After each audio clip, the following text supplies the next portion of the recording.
Hannah ప్రార్థన చేసింది. Hannah ఎందుకు ప్రార్థన చేసింది? హన్నా యొక్క జీవితంలో ఒక లోటు ఉన్నది.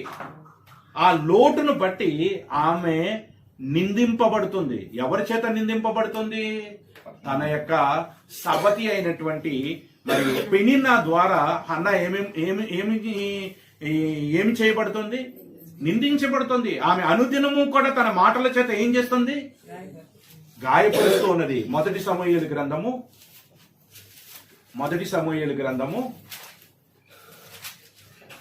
మొదటి అధ్యాయము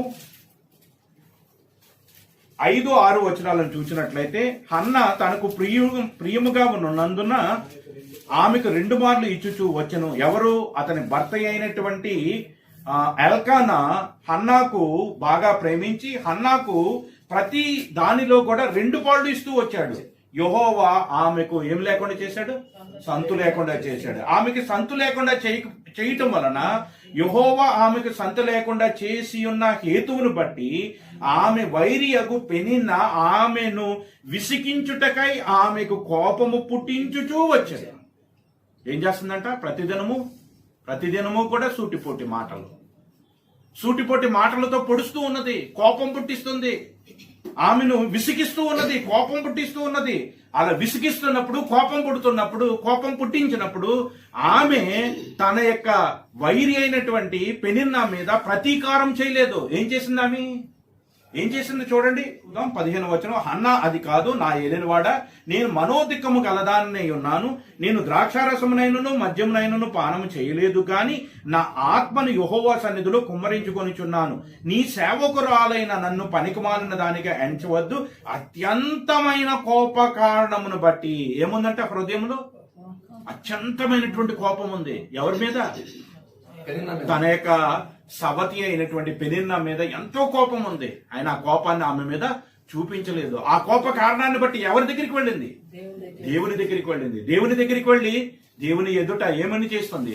ప్రార్థన చేస్తుంది. ఏమని ప్రార్థన చేస్తుందో చూడండి. 10వ వచనంలో, బహు దుఃఖాక్రాంతులై వచ్చి యెహోవా సన్నిధిని ప్రార్థన చేయుచు బహుగా ఏడ్చుచు, సైన్యములకు అధిపతిగా యెహోవా, నీ సేవకురాలైన నాకు కలిగి ఉన్న శ్రమను చూచి నీ సేవకురాలైన నన్ను జ్ఞాపకం చేసుకొని నీ సేవకురాలైన నాకు మగపిల్లను దయచేసిన ఎడల వాని తల మీదకి క్షమురపు కత్తి అన్నటికీ రానీయక వాడు బ్రతుకు దినములన్నిటను నేను వానిని యెహోవానగు నీకు అప్పగింతునని మొక్కుబడి చేసుకొనెను. ఆమె యెహోవా సన్నిధిని ప్రార్థన చేయుచుండగా ఏలి ఆమె నోరు కనిపెట్టుచుండెను. ఎలయనగా హన్నా తన మనసులోనే చెప్పుకుంటున్న మాట బయటికి వినబడటలేదు. కారణం ఏమిటి? ఆమె మనసులో అత్యంతమైనటువంటి దుఃఖం ఉంది, ఆవేదన ఉన్నది, అత్యంతమైనటువంటి కోపం ఉన్నది. అయితే ఆ కోపాన్ని ఎక్కడ ప్రదర్శిస్తుంది? ఆ కోపాన్ని ఎక్కడ చూపిస్తుంది అంటే దేవుని సన్నిధికి వెళ్ళి తన హృదయాన్ని కుమ్మరించటంలో, తనకున్నటువంటి వేదను, తనకున్నటువంటి బాధను, తనకున్నటువంటి క్రోధమును, తనకున్నటువంటి కోపం అంతటినీ కూడా ఎవరి దగ్గరికి వెళ్ళి చూపిస్తుంది అంటే దేవుని దగ్గరికి వెళ్ళి, దేవుని సన్నిధికి వెళ్ళి మనసులోనే ప్రార్థన చేస్తుంది. పక్కనున్నటువంటి ఏలీ కూడా ఆ ప్రార్థనను వినలేదు. ఏలీకి కూడా తను చేసే ప్రార్థన వినబట్టలేదు. ఆ రీతిగా దేవునికి ప్రార్థన చేస్తున్నప్పుడు ఆమె పెదవులు మాత్రమే కదులుచుండి ఆమె స్వరము వినబడక ఉండుటను బట్టి ఏలి ఏమనుకున్నాడు? అక్కడ ఉన్నటువంటి మరి యాజకుడైనటువంటి ఏలి ఆమె ద్రాక్షారసము త్రాగి మత్తురాలై ప్రార్థన చేస్తుంది అనుకుని ఆమె గురించి తప్పుగా అనుకుంటున్నప్పుడు ఆమె ఏమంటుంది? ఆమె ద్రాక్షారసము త్రాగి మత్తురాలై ప్రార్థన చేస్తుంది అనుకుని తలంచి మరి 14వ వచనంలో, ఎంతవరకు నీవు మత్తురాలువై ఉందువు, నీవు ద్రాక్షారసము నీ యొద్ద నుండి తీసివేయవా అని ఆమెను గద్దింపక ఏలి ఆమెను గద్దింపగా ఆమె ఏమంటున్నది? అన్నా అది కాదు నా ఏలినవాడా, నేను మనోదుఃఖము గలదాననై ఉన్నాను. నేను ద్రాక్షారసమునైనను మద్యమునైనను పానము చేయలేదు, కానీ నా ఆత్మను యెహోవా సన్నిధిలో కుమ్మరిస్తూ ఉన్నాను.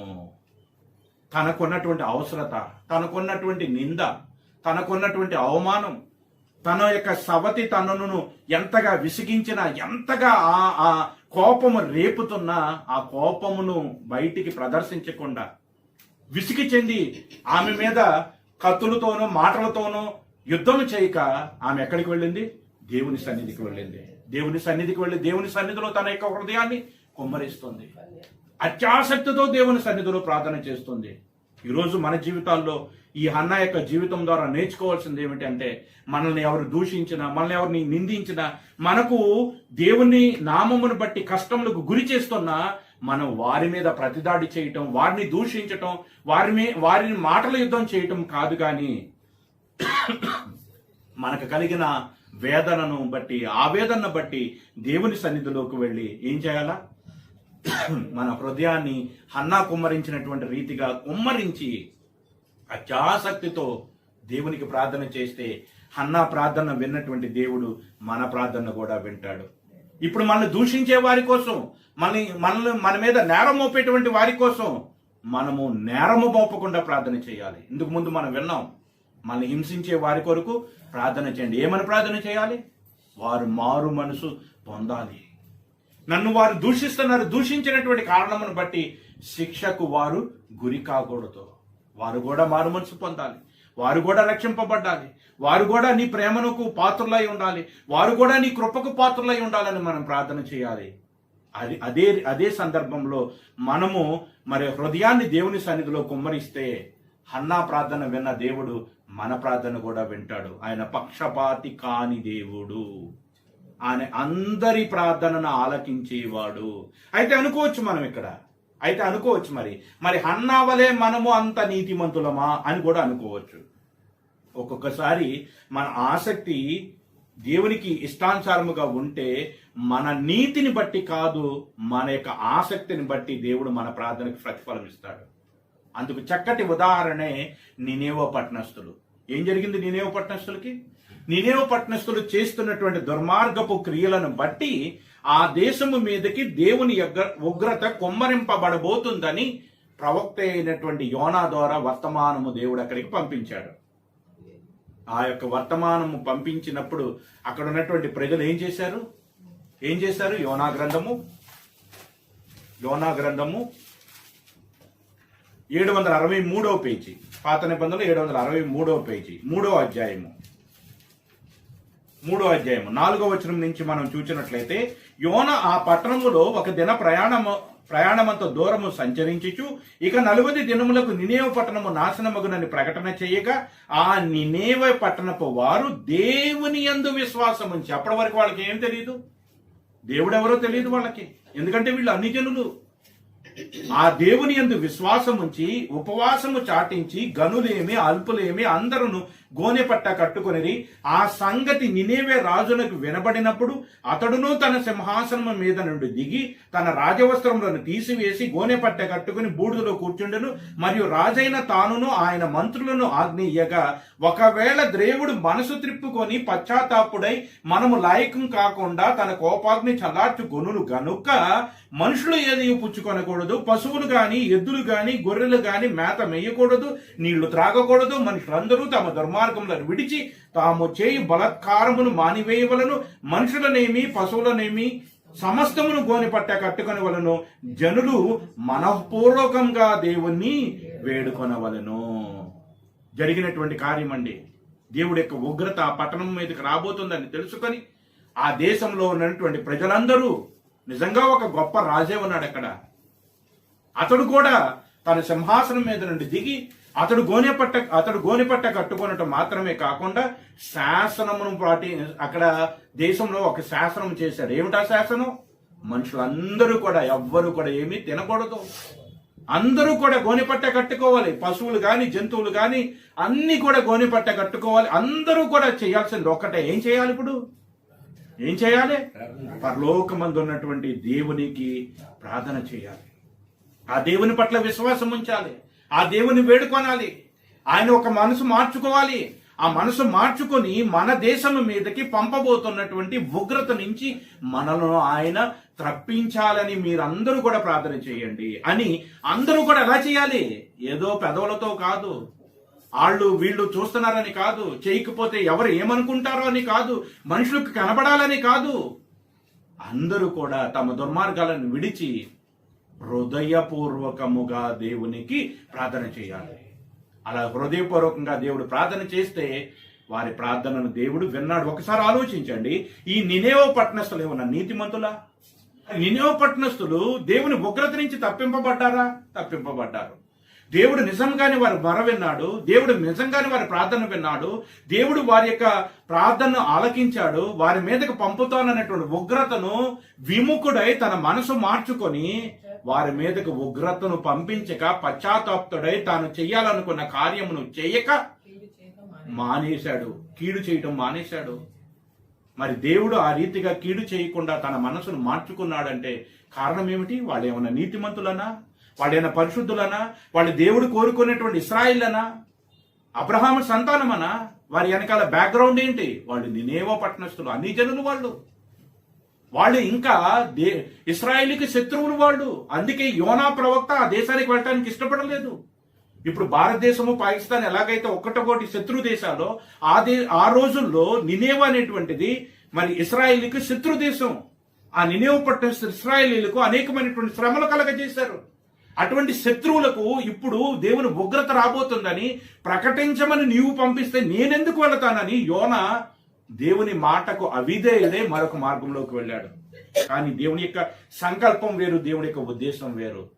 శత్రువులకి కూడా సువార్తను ఆ రోజు అందజేశాడు. ఒక్క మాటేనండి, యోనా ఇష్టపూర్వకంగా సువార్త ప్రకటించలేదు. ఇష్టం లేకపోయినా దేవుడు చెప్పమన్నాడు, పారిపోవటానికి ప్రయత్నించినప్పుడు దేవుడు వదిలిపెట్టలేదు కనుక ఇక తప్పదు, సువార్త చెప్పకపోతే కుదరదు అనుకున్నాడు. కాబట్టి మరి 3 దినాల ప్రయాణం అయితే 1 దినమే ప్రయాణం చేసి సువార్త ఇష్టం లేకుండానే చెప్పాడు. అతడు ఇష్టపడినా ఇష్టపడకపోయినా అతడు నోట విన్న మాటను గ్రహించినటువంటి వాళ్ళందరూ కూడా చేసింది ఒకటే ఏకాత్మతో ప్రార్థన చేశారు. అందరూ ఏకీభవించి ప్రార్థన చేశారు. వారి దుర్మార్గాలను విడిచిపెట్టారు. మనఃపూర్వకంగా దేవుణ్ణి వేడుకున్నారు. వీరేమి నీతిమంతులు కాదే. హన్నా అంటే పోనీ ఇశ్రాయేల్ వంశంలో పుట్టింది, దేవుడు ఏర్పాటు చేసుకున్న జనాంగంలో ఉన్నది కాబట్టి హన్నా హృదయపూర్వకంగా తన హృదయాన్ని అంతటినీ కుమ్మరించినప్పుడు దేవుడు హన్నా ప్రార్థన ఆలకించాడు. కాబట్టి హన్నా లాంటి స్థితి మాకు లేదు కదా అని అనుకోకర్లేదు. నినేవ పట్టణస్థులు అన్ని జనులు, వీళ్ళు నీతి క్రియలు జరిగించిన వారు కాదు, దేవుడు ఏర్పాటు చేసుకున్న వాళ్ళు కాదు. అయితే దేవుడు వీరి ప్రార్థన ఎందుకు అంగీకరించాడంటే హృదయపూర్వకంగా చేసే ఏ ప్రార్థనకైనాను దేవుడు చెవియొగ్గేవాడు. మనం చేసే ప్రార్థనలో ఉన్న ఆసక్తిని చూస్తున్నాడు. నువ్వు ఆసక్తితో దేవునికి ప్రార్థన చేసినప్పుడు ఆ ప్రార్థనను దేవుడు ఆలకించువాడై ఉన్నాడన్న సంగతిని మర్చిపోకూడదు. ఈ రోజు ఒక విషయాన్ని మనం చాలా జాగ్రత్తగా ఆలోచన చేసినట్లయితే మన జీవితాల్లో ఏ సమస్య వచ్చినప్పటికీ ఆ సమస్యను తొలగించుకోవటానికి దేవుడు ఒక చక్కటి మార్గాన్ని చూపించాడు. ఏమిటో మార్గం తెలుసా? ఎవరైతే 2-3 కూడి నా నామమున ప్రార్థన చేస్తారో వారి మధ్య నేను ఉంటాను. వారి మధ్య ఉన్నాడు అంటే వారి ప్రార్థన వింటాడని అర్థం. ఊరికినే ఉంటే ఉపయోగం ఏముంది? దేవుడు మన మధ్య ఉండి మన ప్రార్థన వినకపోతే మనకేంటి ఉపయోగం? మధ్యన ఉంటానంటే దాని అర్థం మన ప్రార్థన ఆయన వింటాడు. కాబట్టి మన జీవితాల్లో ఏ సమస్య వచ్చినా 2-3 కంటే ఎక్కువగా కూడి, అదే సంఘం, ఇంట్లో మారుమనసు పొందినటువంటి 4 ఉంటే చాలు, 3 ఉంటే చాలు, వారందరూ ఏకీభవించి ఆ సమస్య గురించి దేవుడికి ప్రార్థన చేస్తే దేవుడు అన్న వాగ్దానం ఎత్తి ప్రార్థన చేయాలి. ఏమని ప్రార్థన చేశాడు? ఎవరైతే 2-3 కూడి నా నామమున ప్రార్థిస్తారో వారి మధ్య నేను ఉంటానని మీరు సెలవిచ్చారు కదా అని ఆ మాటను ఎత్తుకొని మనము ఆ యొక్క అంశమును గురించే నినేవ పట్టణస్థులు ఎలాగైతే ఏకీభవించి ప్రార్థన చేశారో 1,20,000 మంది ఎలాగైతే తమ దుర్మార్గంలో విడిచి హృదయపూర్వకంగా ఒక అంశమును గురించే ఎవరి ఇష్టం వచ్చినట్టు ప్రార్థన చేయలేదండి. నా ఇంట్లో ఒక సమస్య ఉంది, పలానా ఇంట్లో ఇంకో సమస్య ఉంది, ఇంకో ఇంట్లో ఇంకో సమస్య ఉందని ఎవరి సమస్యను గురించి వాళ్ళు ప్రార్థన చేయలేదు. అందరూ కలిసి ఒక్క దాని గురించే ప్రార్థన చేశారు. ఈరోజు ఏదైనా ఒక సమస్య గురించి ప్రార్థన చేస్తున్నప్పుడు సంఘముగా మనం చేయవలసింది కూడా ఏమిటో తెలుసా? ఆ సమస్యను గురించి మనము కూడా ఏకీభవించాలి. వ్యక్తిగతంగా ఎవరికారి ప్రార్థన చేసుకుంటానికి ఆ వ్యక్తిగతమైన ప్రార్థన వేరు, సంఘ ప్రార్థన వేరు. సంఘ ప్రార్థనలో మనందరము కూడా ఏకీభవించాలి. ఆ ఏకీభవించి ఆ తర్వాత ఆ ప్రార్థనకు మనం ఏం చెప్పాలి? ఆమేన్, అవును అనాలి. మన ప్రార్థన వినకుండా వాళ్ళు ఏదో ప్రార్థన చేస్తుంటే ఆ ప్రార్థనకి చిట్ట చివరికి మేల్కొని ఆమేన్ అని చెప్పామనుకోండి, వాళ్ళు ఏం చేశారో మనకు తెలియదు. వాళ్ళు చేసిన ప్రార్థన దేవునికి అవిధేయంగా ఉంటే అప్పుడు కూడా ఆమేన్ అంటావా? అప్పుడు కూడా అవునంటావా? అప్పుడు కూడా వాళ్ళతో ఏకీభవిస్తావా? కాబట్టి వాళ్ళు ఏమి ప్రార్థన చేస్తున్నారో ఆ ప్రార్థన మనం ఆలకించు వారమై ఉండాలి. వారి ప్రార్థన వాక్యానుసారముగా దేవుడు కోరుకున్నటువంటి రీతిగా ఉన్నదో లేదో కూడా గ్రహింపు మనం కలిగి ఉండాలి. అప్పుడు మాత్రమే మనం ఆమేన్ అని చెప్పి ఆ ప్రార్థనలో ఏకీభవించి దేవుని యొద్ద నుంచి ప్రతిఫలం పొందటానికి మనం ప్రయత్నం చేయాలి. నినేవు పట్టణస్థులు సంఘముగా కూడి చేశారు ప్రార్థన, ఏకీభవించి చేశారు ప్రార్థన, హృదయపూర్వకంగా చేశారు ప్రార్థన. వారి బట్టలను చించుకోలేదు కానీ వారు హృదయాలను చించుకున్నారు. అందుకని యోవేలు ప్రవక్త అంటున్నాడు ఒక మాట, చూద్దాం చూడండి. యోవేలు గ్రంథం 2వ అధ్యాయం 13-14 వచనాలు.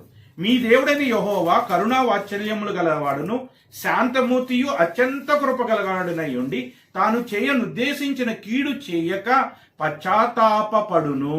దేవుడు ఎటువంటి వాడు? మన దేవుడైన యెహోవా కరుణా వాత్సల్యములు కలిగినటువంటి దేవుడు, శాంతమూర్తియు అత్యంత కృప కలిగినటువంటి వాడు. ఆయనకు మించి కృప కలిగినటువంటి వాడు మరి ఎవడును కూడా లేడు. ఆయనకు మించి కరుణా వాత్సల్యములు కలిగినటువంటి వాడు ఎవరును కూడా లేడు. ఆయనకు మించినటువంటి శాంతమూర్తి ఎవరు లేడు.